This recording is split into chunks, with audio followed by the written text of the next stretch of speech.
Shalom, selamat malam bagi kita semua. Kita bersyukur kepada Tuhan, malam hari ini kita boleh kembali bersama-sama untuk mendengarkan firman Tuhan yang kiranya boleh menguatkan iman percaya kita. Namun sebelum kita mendengarkan firman Tuhan, terlebih dahulu kita akan bersatu di dalam doa.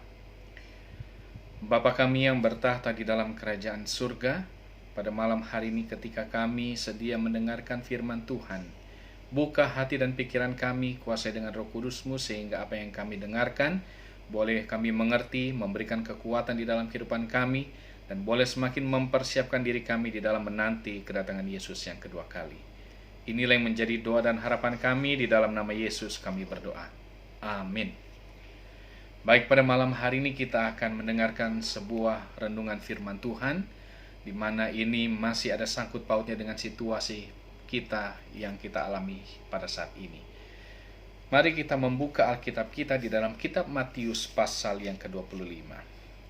Kalau kita buka Matius pasal yang ke-25, kita akan menemukan di sana di dalam ayat yang pertama hingga ayat yang ke-13, kita akan temukan di sana mengenai perikop gadis-gadis yang bijaksana dan gadis-gadis yang bodoh. Namun sebelum sampai di dalam Matius pasal yang ke-25, kita akan temukan di dalam pasal yang sebelumnya, dalam pasal 24, setelah pengajarannya dalam Matius 24 tentang tanda-tanda kedatangannya, dalam Matius 25 berbicara tentang bagaimana bersiap untuk itu. Namun kita perhatikan, di dalam Matius pasal yang ke-24 di sana disebutkan bagaimana tanda-tanda menjelang kedatangan Yesus yang kedua kali. Ada banyak saudara akan temukan di dalam Matius 24 tanda-tanda menjelang kedatangan Yesus yang kedua kali. Dan setelah diberikan tanda-tanda, maka pada pasal yang ke-25 Yesus sementara berbicara bagaimana sekarang mempersiapkan diri kita setelah kita melihat tanda-tanda itu diberikan kepada kita. Kita buka Matius pasal yang ke-25. Perumpamaan 10 anak darah, ya. Dan apa yang Yesus katakan di sini seharusnya menolong kita memahami bagaimana kita bisa bersedia untuk kedatangan yang kedua kali. Pada ayat yang pertama demikian firman Tuhan, pada waktu itu hal kerajaan surga seumpama 10 gadis yang mengambil pelitanya dan pergi menyongsong mempelai laki-laki. 5 diantaranya bodoh dan 5 bijaksana. Gadis-gadis yang bodoh itu membawa pelitanya tetapi tidak membawa minyak. Sedangkan gadis-gadis yang bijaksana itu membawa pelitanya dan juga minyak dalam buli-buli mereka. Tetapi karena mempelai itu lama tidak datang-datang juga, mengantuklah mereka semua, lalu tertidur. Nah, pada ayat yang ke-6 ditemukan, waktu tengah malam terdengarlah suara orang berseru, mempelai datang, songsonglah dia. Gadis-gadis itu pun bangun semuanya lalu membereskan pelita mereka. Pada ayat yang ke-8, gadis-gadis yang berbodoh berkata kepada gadis-gadis yang bijaksana, berikanlah kami sedikit dari minyakmu itu, sebab pelita kami hampir padam. Tetapi jawab gadis-gadis yang bijaksana itu, tidak, nanti tidak cukup untuk kami dan untuk kamu. Lebih baik kamu pergi kepada penjual minyak dan beli di situ. Kita temukan ada 5 dari 10 gadis atau 10 anak darah ini, 5 ini adalah yang bijaksana, 5 ini yang bodoh. 5 ini mempersiapkan minyaknya dengan persediaannya. Sementara yang 5 yang bodoh, dia mempersiapkan hanya untuk menyala saja, tidak disediakan untuk persediaannya. Pada ayat yang ke-10 dikatakan, akan tetapi waktu mereka sedang pergi membelinya, datanglah mempelai itu dan mereka yang telah siap sedia masuk bersama-sama dengan dia ke ruang perjamuan kawin, lalu pintu ditutup. Terlambat, ya. Kemudian datang juga gadis-gadis yang lain itu dan berkata, Tuan, Tuan, bukakanlah kami pintu. Ini adalah 5 gadis yang bodoh yang tidak mempersiapkan minyak mereka. Ketika mereka pergi mencari minyak untuk membeli, ya, dikatakan sementara mereka pergi, tuannya datang. Dan ketika mereka datang, sudah terlambat, pintu sudah ditutup. Ya. Pada ayat yang ke-12, tetapi ia menjawab, aku berkata kepadamu, sesungguhnya aku tidak mengenal kamu.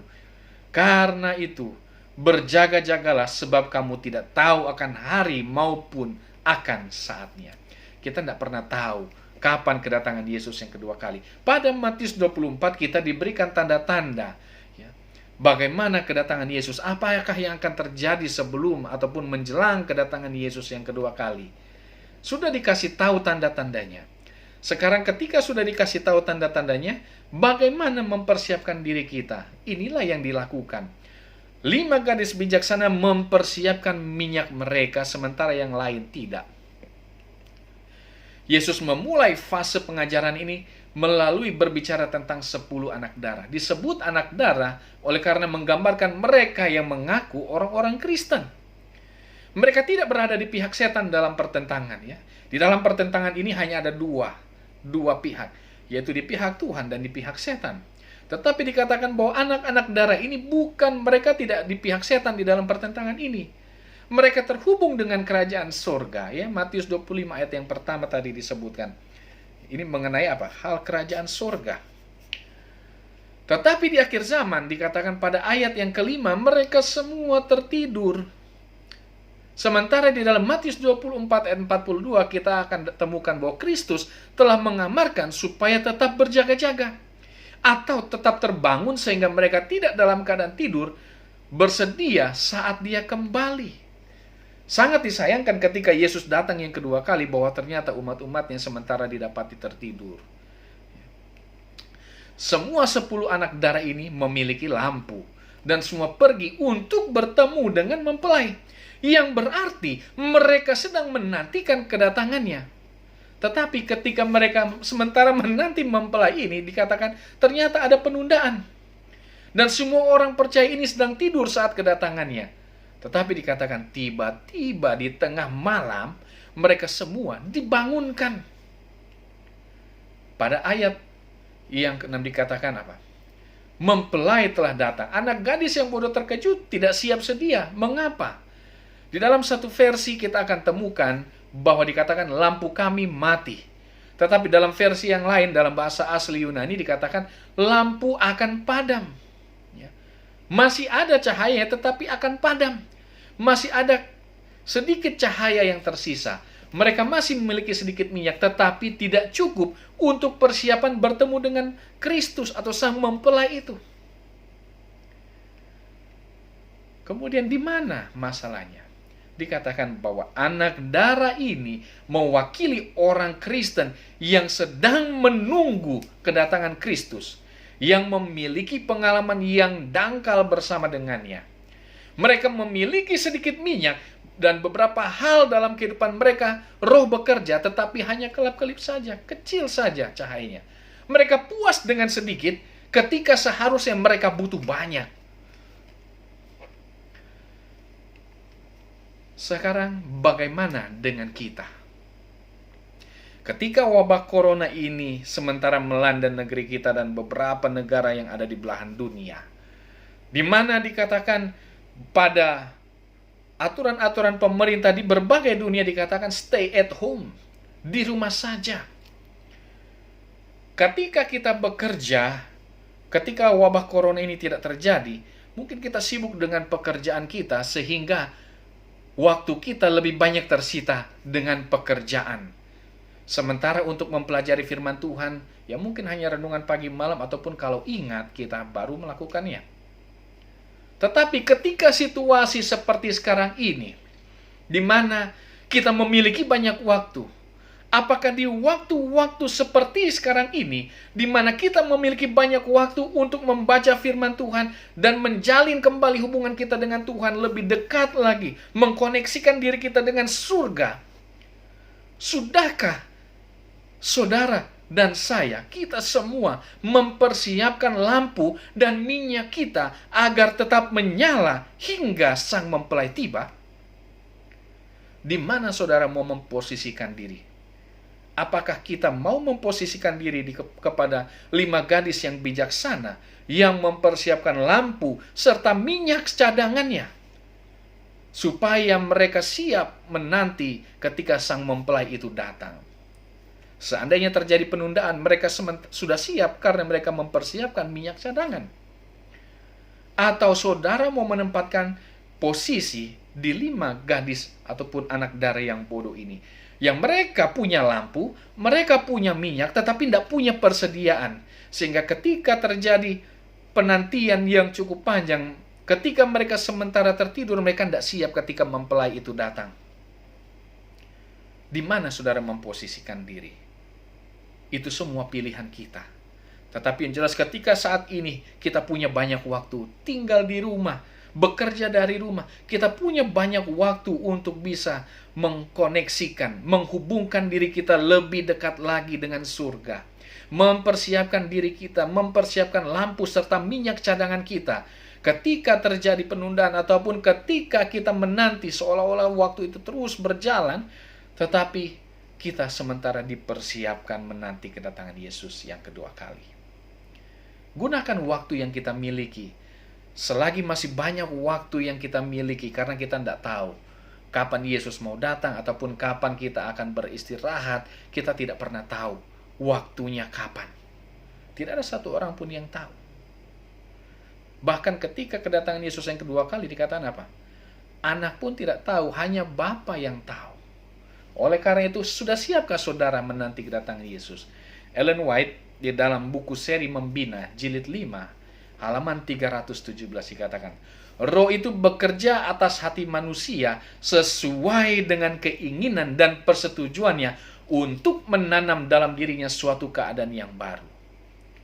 Tetapi golongan yang digambarkan oleh anak darah yang bodoh telah merasa puas dengan pekerjaan yang dangkal. Mereka tidak mengenal Allah. Mereka tidak mempelajari tabiatnya. Mereka tidak mengadakan hubungan dengan Dia. Oleh sebab itu mereka tidak tahu bagaimana untuk percaya, bagaimana untuk memandang hidup. Pelayanan kepada Allah timbul dalam formalitas saja. Jadi hanya pekerjaan yang dangkal. Mereka melakukannya hanya sebagai sebuah formalitas. Dikatakan kita harus mempelajari tabiatnya. Kita harus mengadakan hubungan dengan Dia. Dan kita harus tahu bagaimana untuk percaya, bagaimana untuk memandang hidup. Itu yang disampaikan oleh Ellen White. Oleh karena itu, sementara menantikan kedatangan Yesus yang kedua kali, tanda-tanda diberikan kepada kita. Kita telah melihat tanda demi tanda telah tergenapi. Ya, di dalam Matius pasal 24 dikatakan apa? Itu baru permulaannya. Tetapi kedatangan Yesus terjadi, dikatakan ketika Injil itu telah sampai ke seluruh dunia, maka tibalah waktunya. Dan di dalam Matius 24 dikatakan orang yang bertahan sampai pada kesudahan akan diselamatkan. Ketika kita bertahan di dalam kehidupan kita, mempertahankan iman kita, mempertahankan cahaya di pelita kita, dengan mempersediakan minyak untuk tetap menyalakan pelita kita sampai kedatangan mempelai itu, maka dikatakan orang yang bertahan sampai kesudahannya akan diselamatkan. Kita rindu diselamatkan. Kita lelah hidup di tengah dunia ini yang penuh dengan penderitaan, penuh dengan masalah, sakit, penyakit, dan hal-hal yang tidak menyenangkan. Kita rindu untuk berada bersama dengan Juru Selamat kita. Kita rindu dekat dengan Tuhan kita. Tetapi saat ini kita masih berada di dunia ini. Kita masih hidup dengan segala permasalahan yang ada di dunia ini. Dengan virus ataupun wabah yang sementara terjadi. Tetapi kita yakin dan percaya bahwa Tuhan akan melalukan hal ini daripada umat-umatnya. Tetapi jangan lupa, persiapkan diri kita, persiapkan minyak kita, persiapkan pelita kita di dalam menanti kedatangan Yesus yang kedua kali. Saya yakin dan percaya, ketika kita mempersiapkan pelita kita, ketika kita mempersiapkan minyak kita, ketika mempelai itu datang, maka kita adalah salah satu yang akan masuk di dalam perjamuan itu. Kita akan masuk di dalam pesta itu. Kita tidak tertinggal di luar dan tidak ditutup pintu, melainkan kita berada di dalam bersama-sama dengan sang mempelai. Adalah menjadi doa dan harapan kita semua. Kita akan berada di dalam kerajaan surga bersama dengan Yesus, bersama dengan orang-orang terkasih. Jadi doa dan harapan kita, kiranya Tuhan Yesus menolong kita, dan Tuhan Yesus akan memberkati kehidupan saudara dan kehidupan kita semua. Tuhan Yesus memberkati. Kita bersatu di dalam doa. Bapa kami yang bertahta di dalam kerajaan surga, saat ini ketika kami telah mendengarkan sebuah renungan singkat mengenai bagaimana kami harus mempersiapkan diri kami dengan sungguh-sungguh, mempersiapkan diri kami untuk menanti kedatangan Yesus yang kedua kali. Agar ketika Engkau datang didapati kami siap sedia Tuhan, kami siap masuk bersama-sama dengan Tuhan di dalam negeri yang baru, di dalam Yerusalem yang baru yang Engkau telah sediakan bagi umat-umat-Mu. Tolong kami Tuhan ketika kami telah melihat tanda-tanda kedatangan-Mu yang kedua kali, agar kami boleh semakin setia, semakin mempersiapkan diri kami, mempersiapkan pelita dan minyak kami untuk tetap terang sampai kedatangan Yesus yang kedua kali. Sekalipun situasi saat ini begitu hebat melanda kehidupan kami, tetapi kami yakin dan percaya bahwa Engkau ada bersama-sama dengan kami, menyediakan yang terbaik di dalam kehidupan kami, dan biar kami boleh menang bersama dengan Tuhan, nama Tuhan ditinggikan dan dipermuliakan. Ya Bapa, inilah yang menjadi doa dan pengharapan kami. Kami mohon ampun bila mana ada dosa dan pelanggaran kami, karena doa ini semua kami sudah alaskan hanya di dalam nama Yesus, yang adalah Tuhan dan Juru Selamat kami. Kami telah berdoa dan mengucap syukur. Amin. Tuhan Yesus kiranya memberkati kita semua. Selamat malam.